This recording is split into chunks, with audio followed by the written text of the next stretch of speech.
Magandang araw po sa inyong lahat mga kababayan at welcome back dito po sa PNR at eto nga mga karibin natin patungkol po dyan ang ating aalamin at bibigyan ng komento ngayong araw na ito.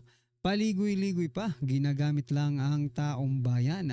Pero bago po natin simulan yan mga kababayan, kung bago ka pa lang at di pa pinapag-subscribe sa ating munting channel, please don't forget to subscribe at palike na rin po ng video ito. Maraming salamat po at eto na nga, simulan na po natin to. Sawala ang bayan ko sa magnanakaw na tao.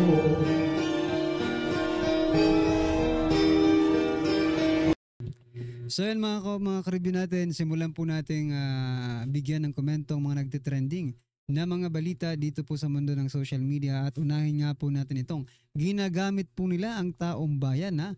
Sabi po dito sa balita mga kabayan, sabi po ni Persia Sidanya, no? Isa pong representative ng Makabayan Black, okay? Sabi niya po dito, so the sooner na magawa natin na ma-impeach siya, si Vice President Sara Duterte po. The sooner na makakatulog nang mahimbing ang ating mga taong bayan, ha? Bakit naman? Nakakatulog naman kami ng mahimbing, di ba? Kayo lang yata na gustong mapatalsik si Vice President Sara Duterte ang hindi nakakatulog. Nako. Matapos nga pong mabulilyaso mga kababayan itong kanilang plano na i-impeach si Vice President Sara Duterte, hindi na siguro ito nakakatulog ng mga taong ito, ha? Isipin mo, dinadamay pa po ang taong bayan. Sa dami ng ginagawa ng taong bayan na makasurvive every single day, no? Sa dami ng ginagawa, talagang pagod na pagod po ang taong bayan, makakatulog po talaga ng mahimbing. Pero kayo po ang purpose lang naman po ng inyong mga ginagawa, ay siraan at mapatalsik sa pwesto si Vice President Sara Duterte. Mukhang kayo lang ang hindi makakatulog, di ba?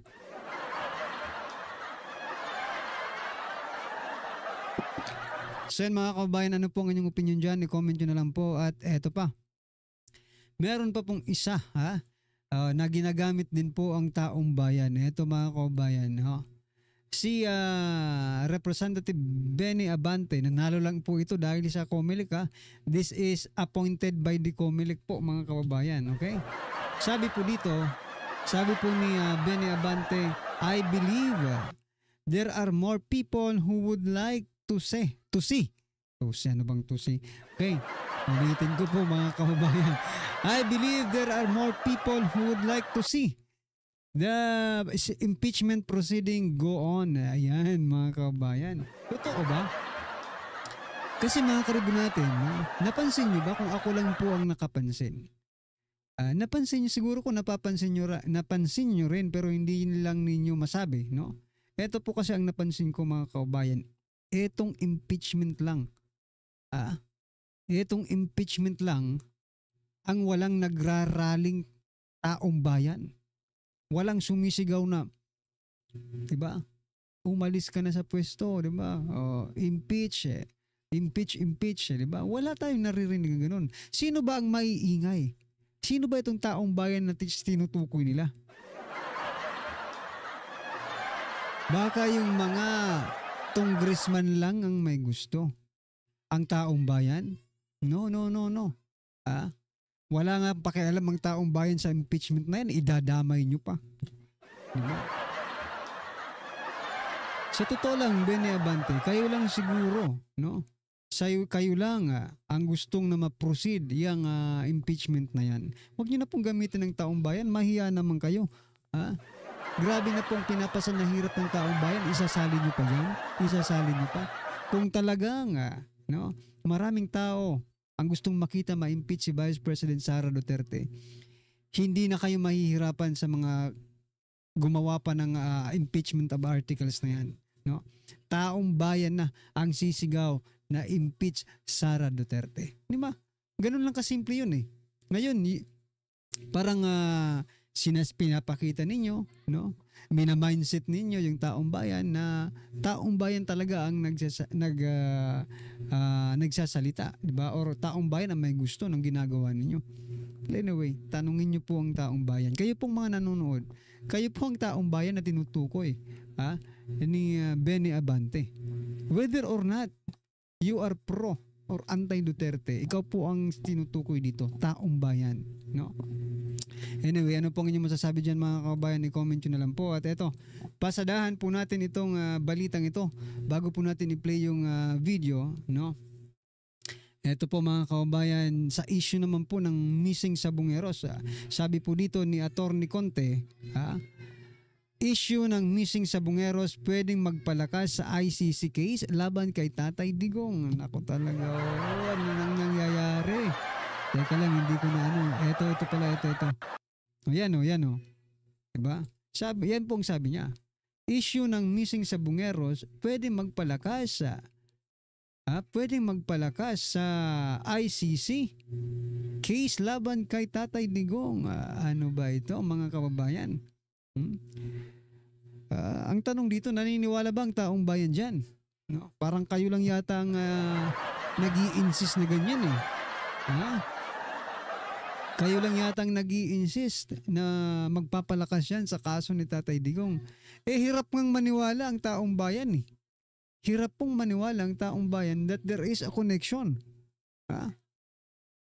Or baka naman yung gagamitin yung mga witness dyan sa missing sabongeros ay yung mga witness din na titistigo sa ICC magkakaalaman yan mga kababayan.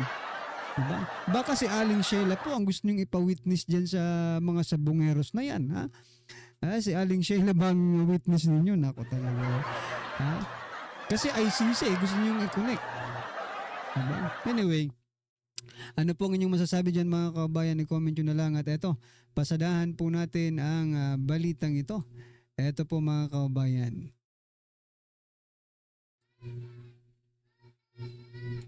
Ito po mga ka-review natin kung saan, yung 140 million ni BP Sara, ang bilis ng mag-hearing nitong mga tunggristang ito.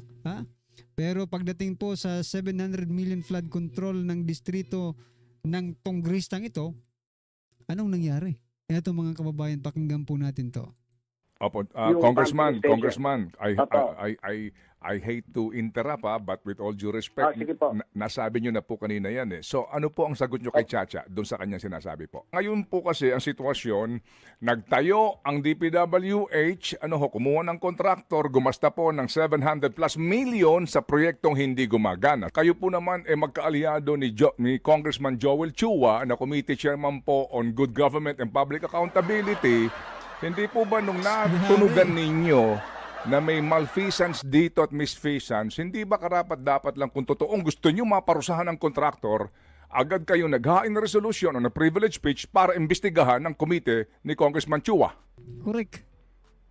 Meron po yan. Meron po kaming resolution para imbestigahan yan ng good government.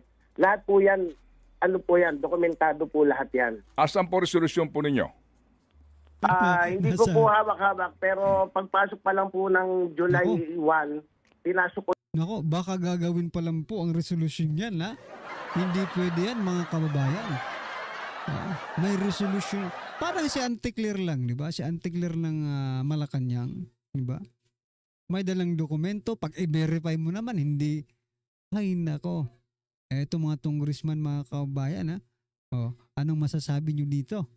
Manila Development Committee sa Kongreso, series of hearing ang ginawa ko po dyan at tinatanong ko lagi at lagi kong inanong ang DPWH at ang MND regarding dito.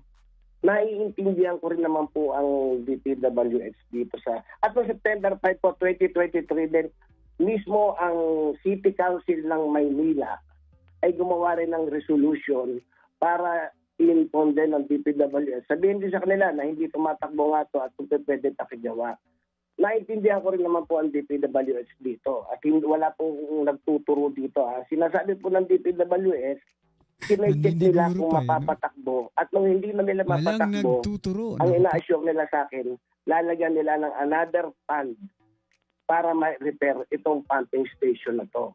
So that was September 4, 2023. Yung September po na yan, alam naman natin, yung budget ng 2024 from January to December, gawa na yun. Ako po yung nagtatanong ng September 2023. Hindi naman po yan tulad ng LGU na kapag may perang available o paggawa mo na yan. Sa national po, lahat po yan, binabudget, lahat po yan nakaprograma. Pero nito pong December 2024, a year after, according to the DPWS, dahil tinanong ko ito ng isang linggo, napondohan nila at ginagawa na nila at committed sila na mapapatakbo nila ito hanggang November 2025 ngayong taon po. Yan po yung totoong istorya. Yan po ay programa ng region. Nako mga kababayan, itong congressman na to mga kababayan, dapat imbitahan ito ni Senator Rodante Marcoleta, no?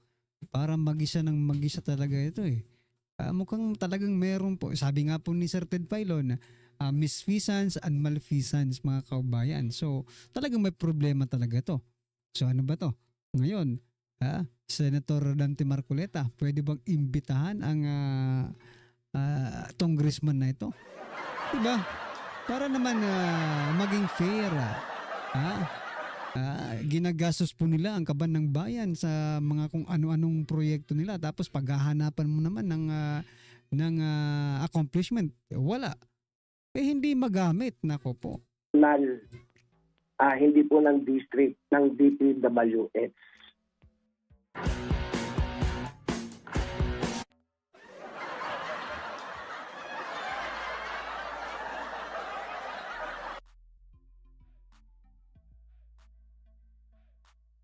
So sa madaling salita, hindi po ito sa inyo, ito ay under DPWH at base po sa pagkakasabi nyo, nung September 22, tinurn over sa MMDA pero they refuse to accept dahil marami pong sira. Yes. At ngayon, Opo, sige po.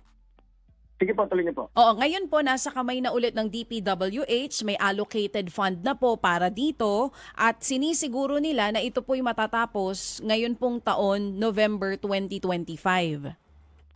Tama po. Oo. Nagsimula lang naman yung issue na yan sa ating alkalde, yung isang interview niya kasi nung kasagsagan ng bagyo, ang term niya po sinabi, yung ginawang pumping station doon ng congressman, hindi gumagana, hindi nagagamit, without naming names. Una-una, hindi naman nung congressman na nagpagawa niyan. Inaamin ko hindi ko termino yan. 2018 yan. Pero during his term lang naman ginawa. Pero yan po ay project ng DPWH talaga. At imagine niyo po. Baka palusot lang ito mga kababayan, ha? Kailangan siguraduhin po yan.